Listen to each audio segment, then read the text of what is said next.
Welcome to Healing After Heartbreak. Season 2, The Heartbreak We Don't Talk About. What if the hardest heartbreak of your life didn't begin with a breakup? This season, Mary Majors explores the heartbreaks we rarely name and the relationships, beliefs, and patterns they leave behind. Wherever this episode finds you, you're welcome here, because understanding your story isn't about living in the past. It's about finding the freedom to write a different future. Howdy, y'all. Today, we are going to jump right in with a question. Have you ever noticed how often women apologize for feeling? The heartbreaking part is that the very sensitivity that helped you navigate those environments may later have been used against you. For crying, for caring, for asking questions, for noticing something no one else seemed to notice. Somewhere along the way, many of us stopped saying, "I'm hurt," and started saying, "I'm probably just being too sensitive." But what if you weren't too sensitive? What if you were noticing something real, a shift in someone's voice, a look that didn't match their words, tension entering the room before anyone acknowledged it? I don't think you're too sensitive. I think you may have spent years noticing things other people never had to notice. The mood, the silence, the shift in someone's voice, the look on their face. You didn't become sensitive because something was wrong with you. You became observant because at some point, paying attention helped you feel safer. That's a very different story. Welcome back to Healing After Heartbreak. I'm Mary Majors. Before we go any further, I want to invite you into something free. If setting a boundary makes guilt rush through you, if you immediately start apologizing, over-explaining, or taking your no back, join me for the 5-day Boundaries Without Guilt Challenge. Beginning August 24th, I'll help you find the words, understand the guilt, and hold a boundary without abandoning yourself just to keep someone else comfortable. You can join through the link in the show notes. Okay, let's talk about sensitivity.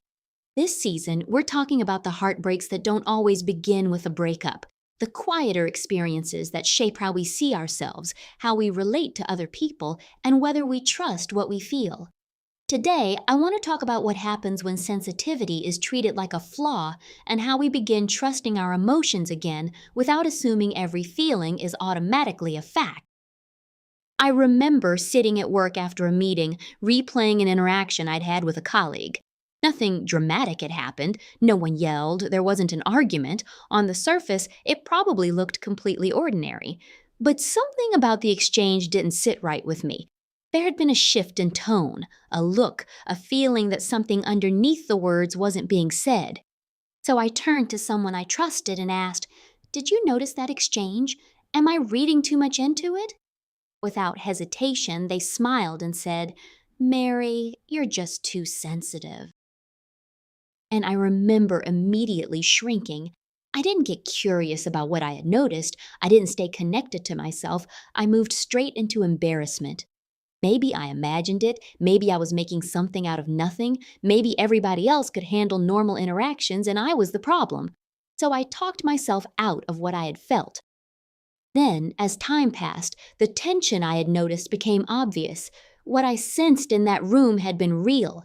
I had simply noticed it before it surfaced. My instincts hadn't been wrong at all.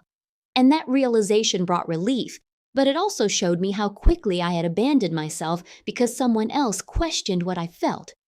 Sensitivity wasn't the problem. The shame I had learned to attach to it was.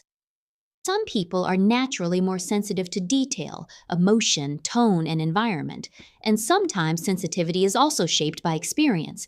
If you grew up around unpredictability, criticism, emotional neglect, or relationships where you constantly had to read the room, your nervous system learned to pay attention.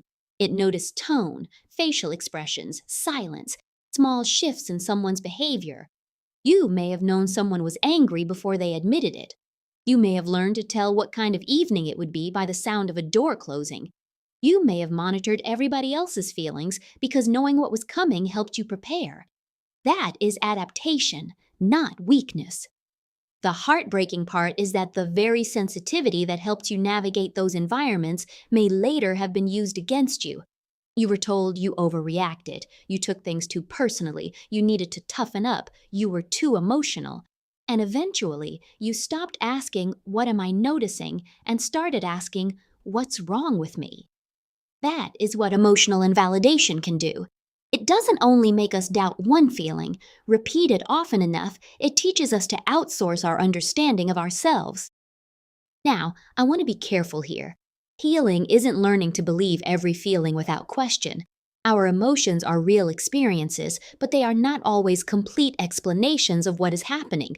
A delayed text may activate an old fear of abandonment. A neutral expression may remind your body of a face that once meant danger.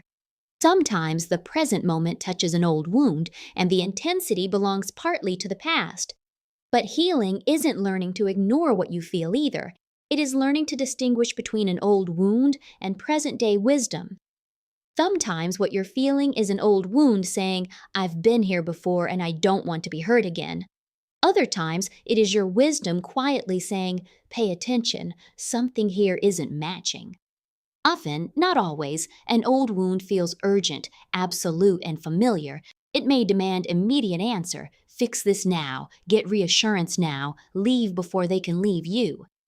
Wisdom can still be uncomfortable, but it is often steadier and more specific. It doesn't always shout.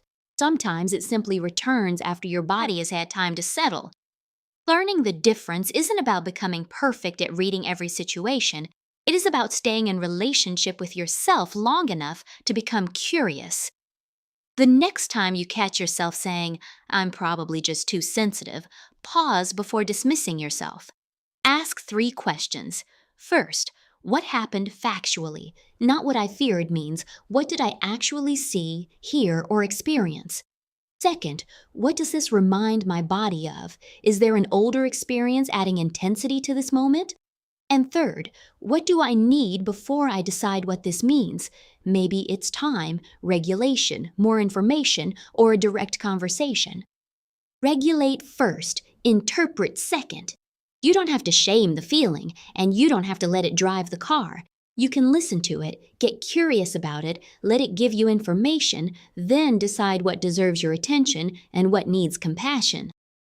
My sensitivity is part of why I can sit with women in hard moments. It helps me hear what is underneath the words. It helps me notice nuance, hold tenderness, and ask the questions someone has been afraid to ask herself. I don't want to lose that part of me anymore. The goal of healing isn't to become less sensitive, it is to become less ashamed of your sensitivity and more skilled at understanding it. You are allowed to notice. You are allowed to feel. You are allowed to pause before deciding whether a feeling is an old wound asking for care or present-day wisdom asking you to pay attention. That pause is where self-trust begins to return. Sensitivity and boundaries are deeply connected. When you have spent years monitoring other people's feelings, saying no can feel like danger, even when the boundary is healthy. If you want support practicing something different, Boundaries Without Guilt begins August 24th. The free registration link is waiting for you in the show notes. Okay, before you go, I want you to remember this. You weren't too sensitive. You were paying attention. And now you get to learn which feelings need soothing, which ones need more information, and which ones are asking you to trust what you already know. You aren't too much. You never were. You don't have to become less. You only have to become more willing to stay with yourself. Next week, we'll explore the roles we learn to survive, the helper, the peacemaker, the achiever, the invisible one, and what happens when those roles follow us into adulthood. Thank you for listening to Healing After Heartbreak. Until next time, take good care of your heart. Thank you for spending this time with us on Healing After Heartbreak. If today's conversation resonated with you, be sure to follow the podcast, leave a review, or share this episode with someone who may need it. To continue your healing journey, visit marymajors.com, where you'll find the free heartbreak pattern assessment, Mary's book, The Sacred Work of Remembering, and additional resources designed to help you rebuild self-trust, find emotional safety, and heal with compassion. Until next time, remember, healing isn't about becoming someone new. It's about remembering who you've always been.